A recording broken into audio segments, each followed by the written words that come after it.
is to get introduced to Philip Larkin. Now, my discussion of Philip Larkin should not start with Philip Larkin himself. Why? Because Hippolyte Taine had once pointed out that a writer is not self-sufficient, and neither is he or she self-generated. In fact, a writer is the product of three basic coordinates that our Hippolyte Taine has pointed out: the race, the milieu, and the moment. The racial background, that means the ethnic background, the kind of society that he or she believes in and lives in, and the temporal juncture that he or she both inhabits and inherits. Philip Larkin was an English poet. Philip Larkin was born in 1922, which is considered to be the annus mirabilis, the miraculous year of English modernism, because many key texts of modernism, including the Westland, Jacob's Room, etc., and Ulysses, they were published or brought to the notice of the wider readership in or around 1922. Philip Larkin died in 1985. So obviously, Philip Larkin was born after the First World War. Philip Larkin lived through the Second World War, and Philip Larkin lived into the Thatcher years. Now, these facts are important. But in order to understand the importance of these facts, we have to go back. In life, just as in literature, they say, there is no revolution but evolution. Whatever happens, happens because of an antecedent, happens because of certain events, certain personages, certain concepts that had gone before it. Erin Manning, in a famous and very influential book on relationships, writes, a concept is an event in the making.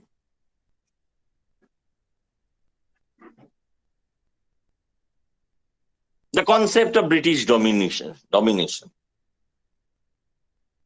concept of an empire with colonies, these actually led to British imperialism. An event often precedes a state, a condition, and creates an epoch. In the case of the British Isles, which is not a large landmass by any stretch of the imagination,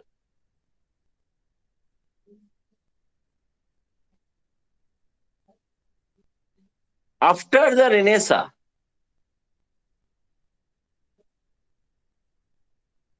from the age of Elizabeth I to, say, the reign of Victoria, Queen Victoria, Through various ups and downs, the British Isles had come to the zenith of her powers.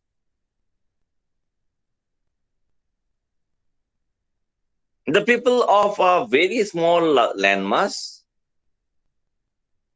by the sheer force of their will and industry, established a worldwide empire in which the sun never set, as they said.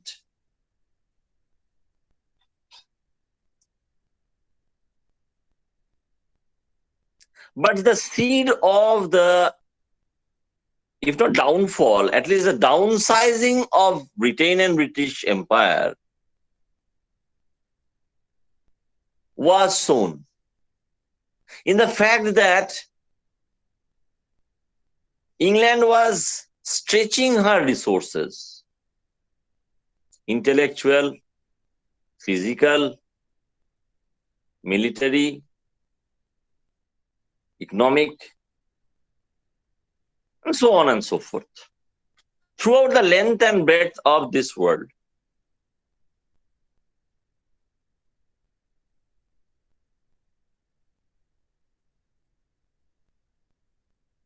And this, you have to understand, after the Crimean War, before the First World War, and throughout the First World War even,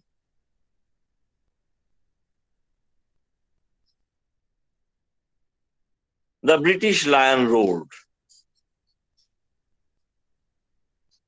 But when Britain was actually stretching and flexing her military muscles anywhere and everywhere, thanks to the Monroe Principle, the United States was consolidating. After the Civil War, if you see, America, thanks to the vastness of her regions and the enormity of her resources, was becoming slowly but surely a world beater.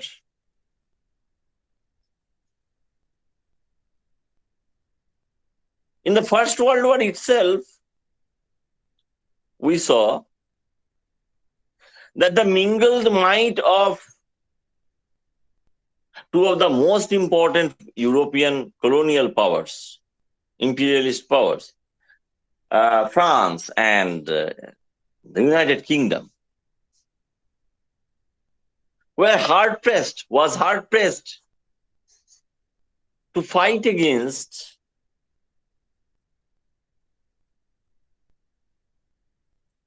the zeal and drive of Germany, and had to enlist the assistance of the United States. On the other hand, Russia, another enormous landmass, was consolidating herself ideologically as well as militarily. After the decadent resplendence of the Tsarist regime of Russian monarchy, the totalitarian revolution, the Bolshevik revolution, meant that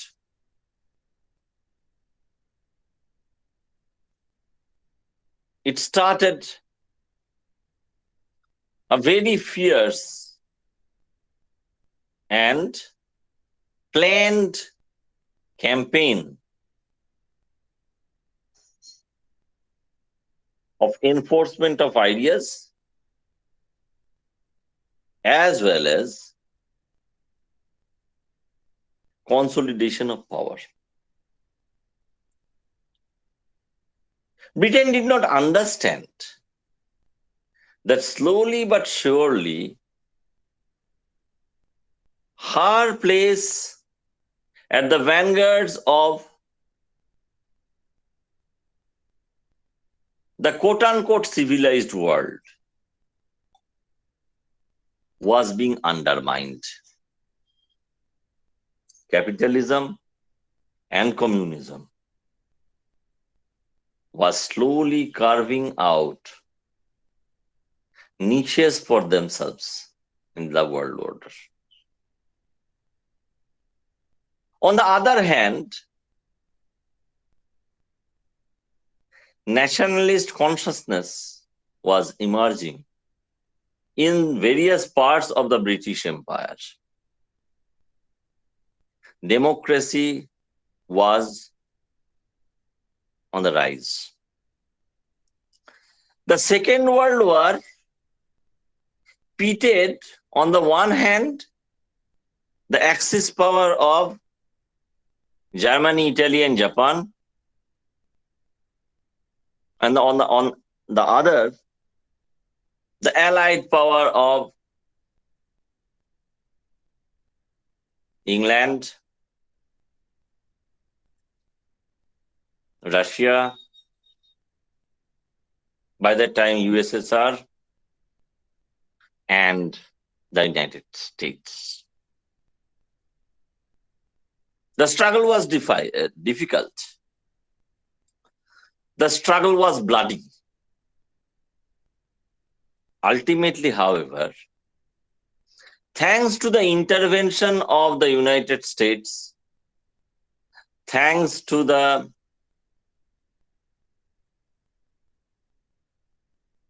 first atom bomb,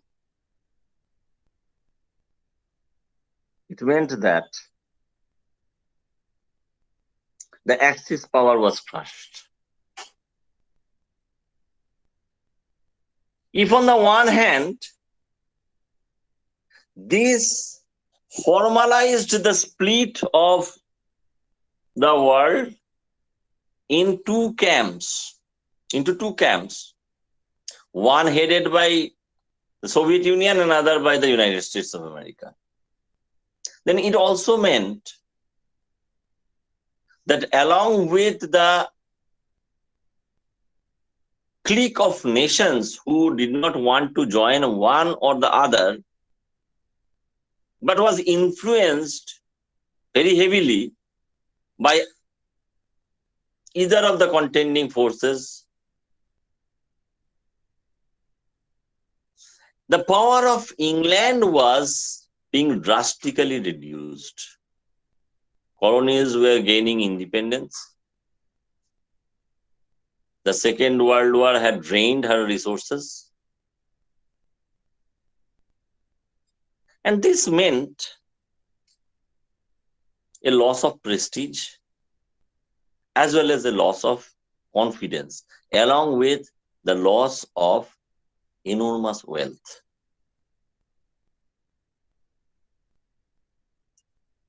And these facts of reality are very, very clearly reflected in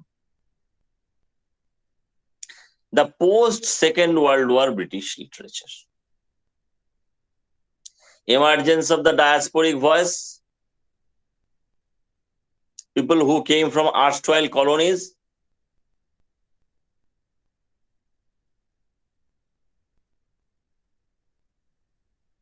a downsizing of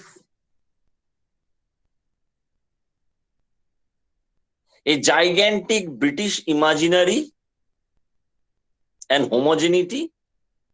All this meant that there should be some kind of a feeling of loss and nostalgia, as you can very easily see in, say, a play like Look Back in Anger.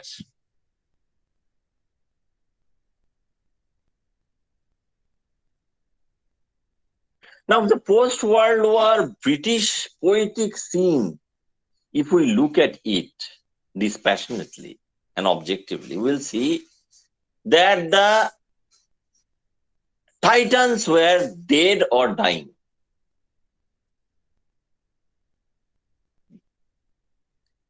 Eliot, though a very potent influence, was basically a creatively lost force. Yeats already dead. Ordnance Pender were of incidental value and significance. Dylan Thomas was confining his efforts not to the highways but to the byways of apocalyptic poetry and all that. Now, if we look at the post-Second World War British poetic scene, we will see that the titans were not very evident, but there were tall men, important poets. And many of them, not all, I am not actually talking about Ted Hughes here or some others as well. But many of them, many of the most distinguished poets belong to a loosely strung group.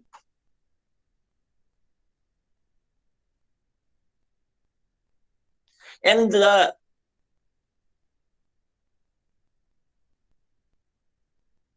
nomenclature was also very loose. These poets were grouped together in or as the movement.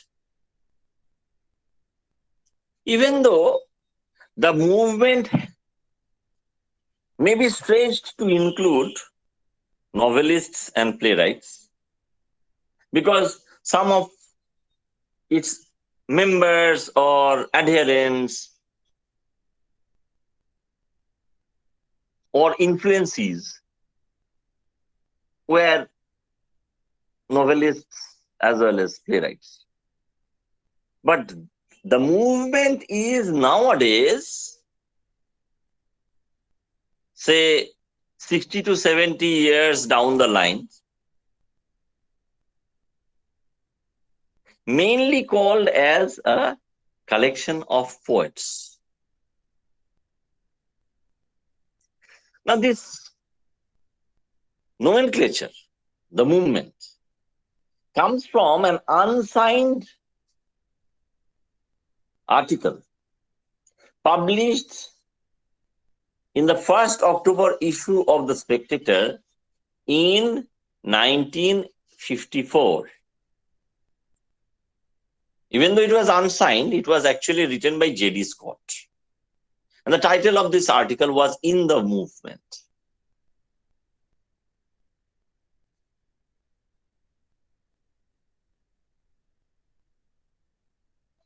So, we'll see that in 1956, Robert Conquest published an anthology of post-war British poems that he titled as New Lines.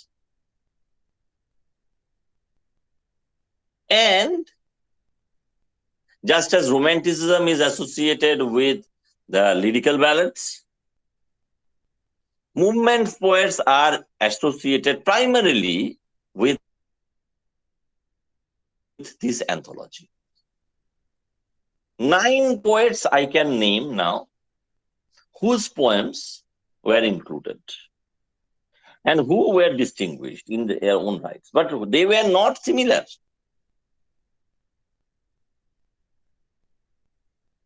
Who were these poets? Robert Conquest, Kingsley Amis, Donald Davy, D.J. Enright, Tom Gunn, John Holloway, Elizabeth Jennings, Philip Larkin, and John Wayne.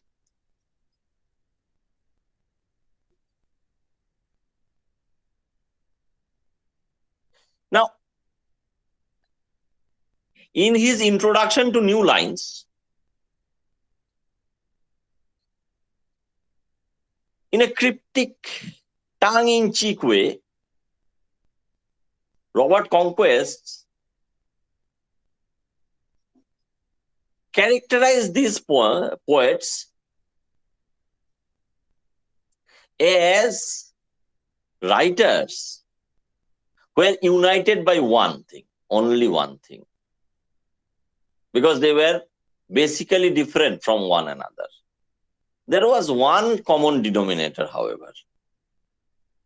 According to Robert Conquest, they all shared a negative determination to avoid bad principles. Look at it.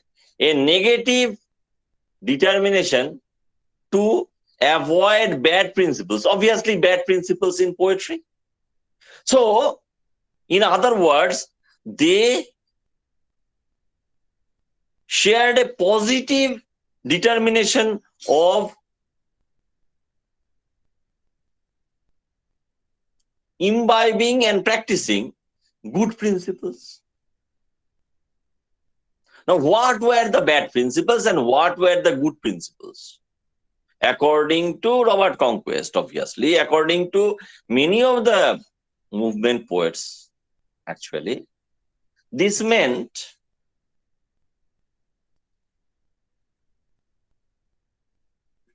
a poetic agenda to re-establish what?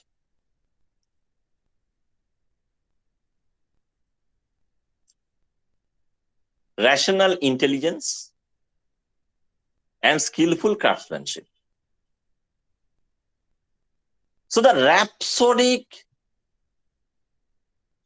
ununiform poetic flair and exhibition of emotion, these were the things that they considered to be bad principles.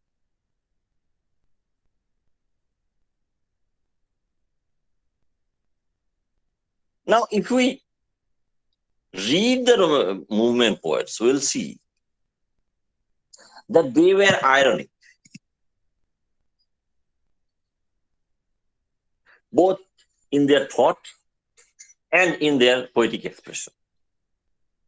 They were anti-romantic in their attitude.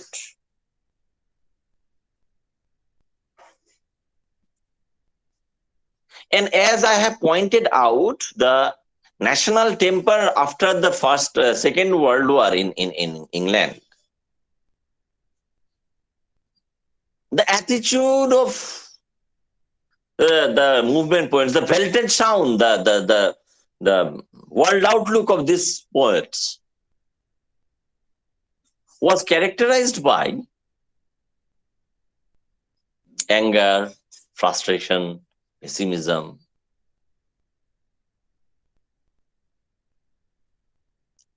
And so on and so forth.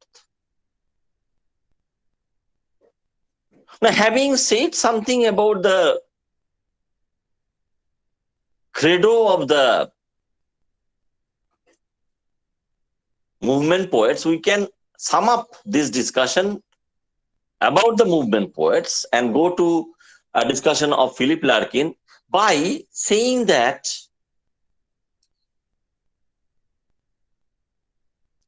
their style was literary, ironic, often very, very academic.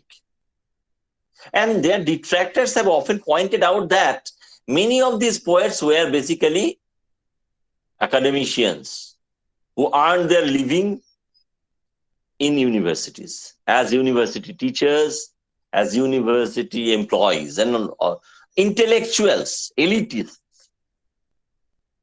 But you will see that whether you like them or not, they were most of the more distinguished voices of the post-war British poetry. So they cannot be ignored. Having situated Philip Larkin by a discussion on the movement poets, let us now look at the life and works of Philip Larkin. Philip Larkin was born, as I have pointed out, in 1922 and died in 1985. Lived for 63 years. Philip Larkin was born in Coventry. He was educated first in King Henry VIII Grammar School, and then in St. John's College, London, Oxford. He graduated in 1943 and became a librarian at Wellington in Shropshire. Surprise, surprise, he has written one of the best poems on the library. And I will share this poem with you. Philip Larkin's poem on the library. It is a very interesting poem. Because all his professional life, Philip Larkin was a librarian. He worked in the University of Leicester and then in the University of Belfast. Ultimately, in 1955, he moved to the University of Hull and remained a librarian over there for the rest of his working life.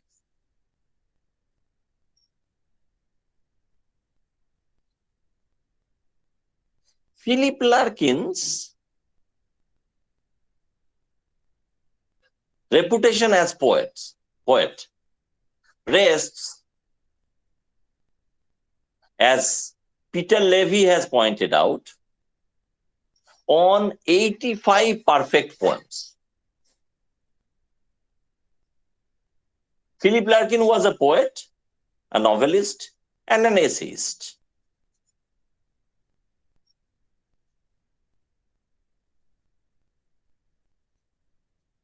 The first work of his of note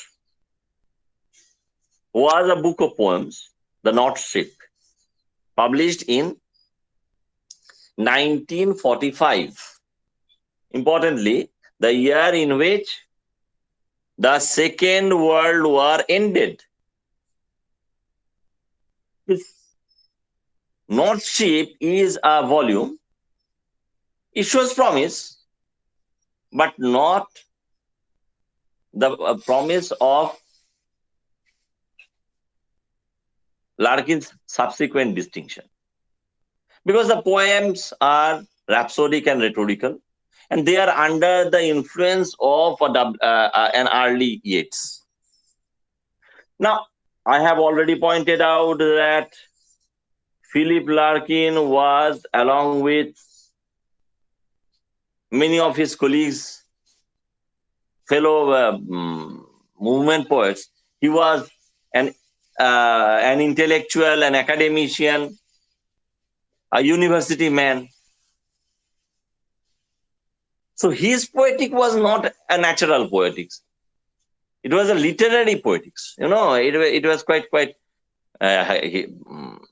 learned, often very, very elusive. So even though he loved to hate the modernists, he was studiedly anti-modern in his criticism, oftentimes. Now, Philip Larkin, actually, you will see, could not ignore the influence of Yeats and Eliot and others.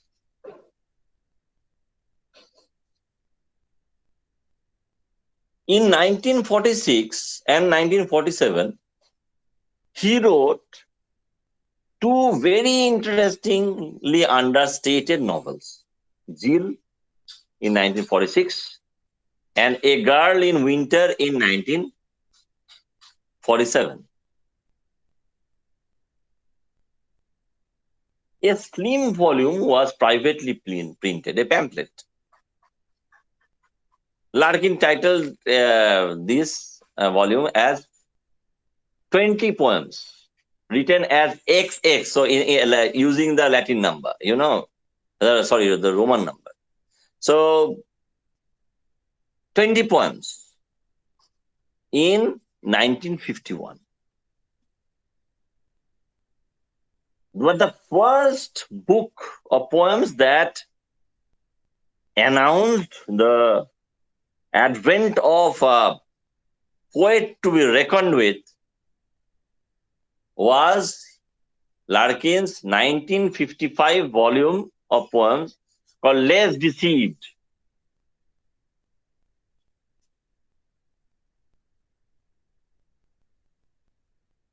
The title is taken initially from one of the most important poems of this collection called Deceptions. But in a way, it is an oblique reference, a throwback at Shakespeare's Hamlet. In the Nunnery scene, if you remember, and I have taught you Hamlet also, uh, Ophelia says, I was the more deceived.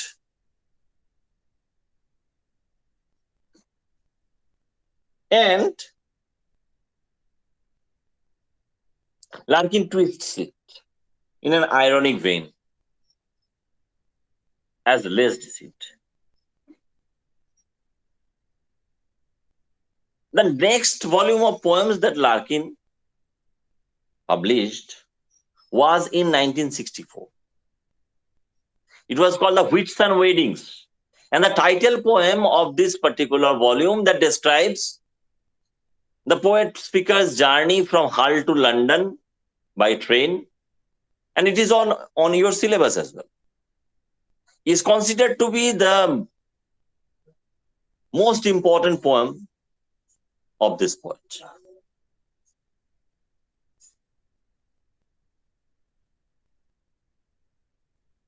In 1974 was published A High Windows, the last book of poems published in the lifetime of Larkin. Larkin was a librarian. Larkin was also a reviewer. For the Daily Telegraph, he was reviewing jazz records from 1961 to 1971. And most of the reviews were actually collected and published with a very, very polemical introduction in 1970 as All What Jazz.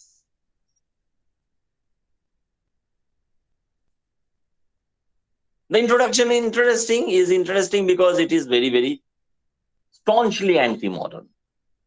And this anti-modern attitude was also something that Larkin retained while editing the Oxford Book of 20th Century English Verse that he edited and published in 1973. In 1983, Larkin collected and published his occasional reviews and essays on literary and cultural topics under the title Required Writings, which also has an introduction. Larkin was anti-romantic. Larkin was wry. Larkin was ironic. But working with constricted material and medium,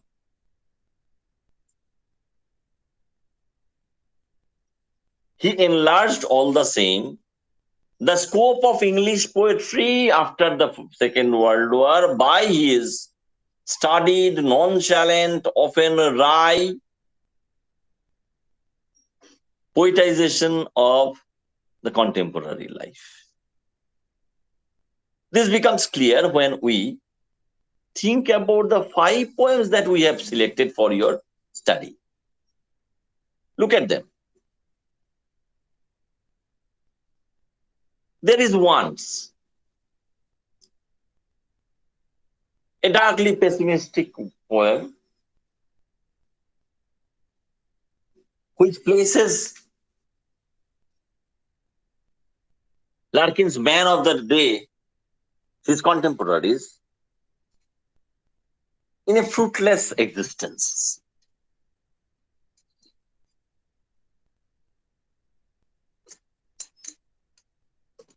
Who want to be alone and who want to forget.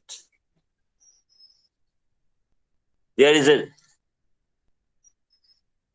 wish to be alone, and also a desire for oblivion. Even though they have to engage in their routine existence. This routine existence is considered to be dull and drab and meaningless. Look at the second poem, the Whitsun Weddings. Even though there may be a mistaken belief, if you read only the Whitsun Weddings, you may think that Larkin's pessimism is unalloyed and unmitigated. It's not so. Assertion and affirmation run through his poetic lines and poetic strains. Yes, the condition is tough. And he is man enough and a poet enough to understand the futility of illusions.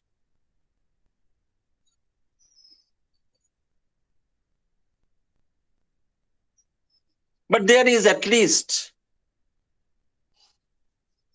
human companionship and shared existence, moments of life that we share with one another. Look at the third poem, Charge Going. Charge Going can very easily be considered to be a religious poem with a difference. Obviously, the speaker is not a believer in the conventional sense of the term. But all the same, there is an element of belief, at least an element of solemnity, which comes to the fore when he looks at the church and considers it to be a serious house on serious earth. If not for anything else, but for the buried dead who lie here. And we are reminded of an incident from Aranyak by Vibhutibhushan Bandyopadhyay, the famous Bengali writer. When the narrator goes with Dobru Panna to their ancestral cemetery, burying place,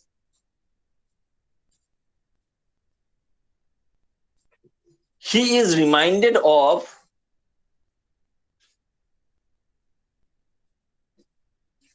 the undeniable solemnity of the place.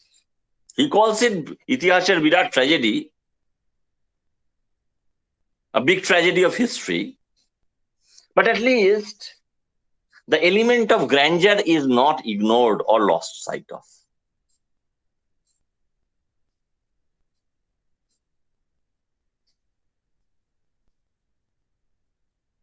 Now,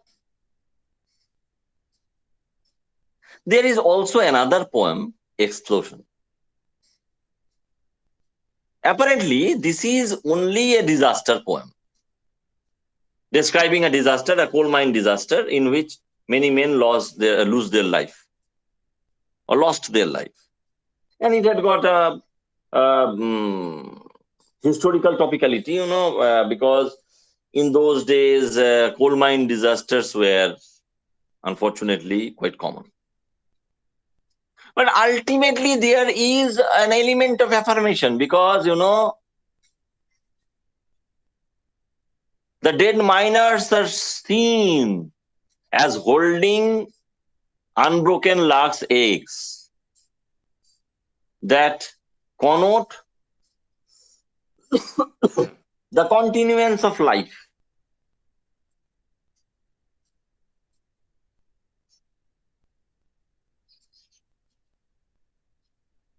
That the show must go on, life must go on.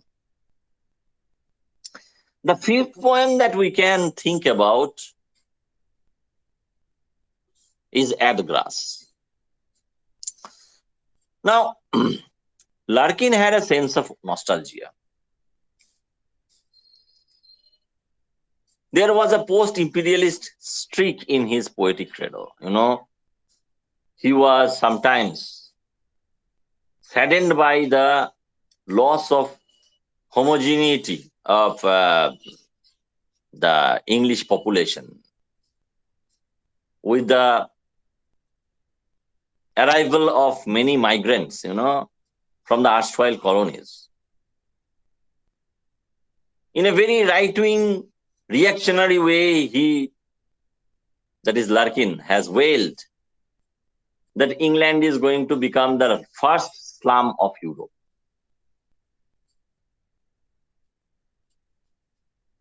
Loss of national splendor and prestige is something that is hinted at directly in poems like Going, Going and So Saturday, and indirectly ensymboled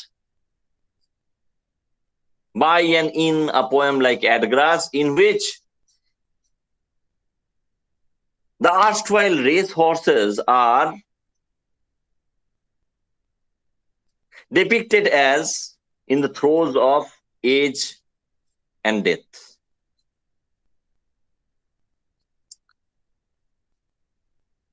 Once mighty race horses are now at the end of their glorious career. Similar, we may think, is the case of Larkin's beloved country. But what happens in Larkin is there is either acceptance, a stoic acceptance of this, because two of his poems we can recall. One is Obed, another is Death is no different wind at than withstood.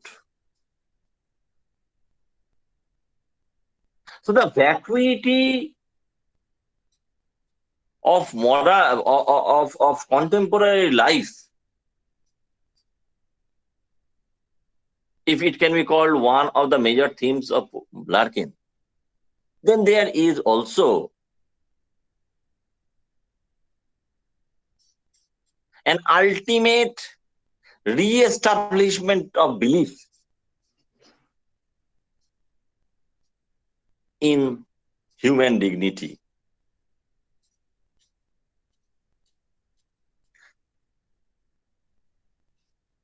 Now, even though Philip Larkin is not as great a poet as someone like W.B. Yeats or T.S. Eliot, he typifies the veracity of the maxim, small is beautiful, and hence can be considered as one of our minor classics, along with someone like Gray, the writer of Elegy Written in a Country Churchyard.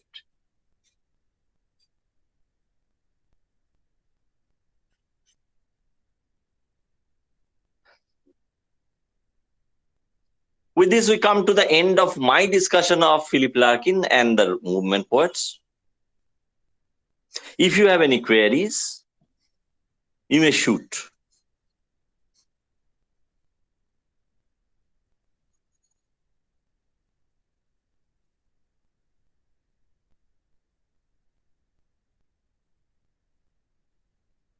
Can you hear me?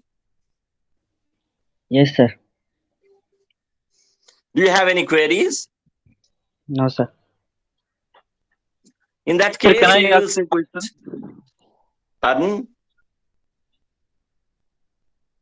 Pardon? Sir, there is a establishment of belief in human dignity in Larkin's poem. But sir, in the case of church going, we find that people are becoming skeptic, losing faith in the church. At the same time, in the case of Adgrass, there is a sense of nostalgia. So, how to understand that there is a re-establishment of belief or affirmation where things are becoming pessimistic? Things are not being pessimistic. we are becoming pessimistic. Things may become bad or worse. A condition may become worse. That is okay. But even in church going, despite his initial belief that he had wasted his time by visiting a church, ultimately the speaker understands that after all, even if we don't believe or disbelieve in church anymore, religiously speaking, it will always have a grandeur. So there is an element of affirmation. Even in Adgras, there is an acceptance that shows the grandeur dame or nobility of spirit. Here, the race horses can symbol many things. The empire and its upholders, the soldiers, who, in spite of their glorious past, have now become weak and decrepit. But ultimately, they also accept their fate. And this acceptance gives them dignity. If struggle can give you dignity for a time being, then acceptance also gives you dignity. You remember, যখন উদ্যত ছিল তোমার অশনি, তোমারে আমার চেয়ে বড় বলে নিয়েছিনু গনি, তোমার আঘাত সাথে নেমে এলে তুমি যেথা মোর আপনার ভূমি। আর যত বড় হও তুমি তো মৃত্যুর চেয়ে বড় নও, আমি মৃত্যুর চেয়ে বড়, এই শেষ কথা বলে যাব আমি চলে। So there is an element of affirmation. Even if you have to be defeated, even if you have to be killed, you destroyed, as Hemingway has pointed out, man can be destroyed but not defeated.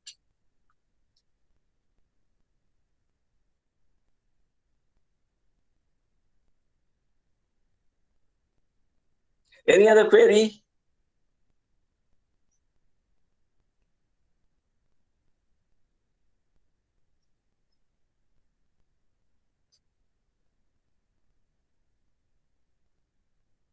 Well, if there are no other queries, I would like to sign off here by pointing out that on Monday, I am going to set the ball rolling by taking up one poem.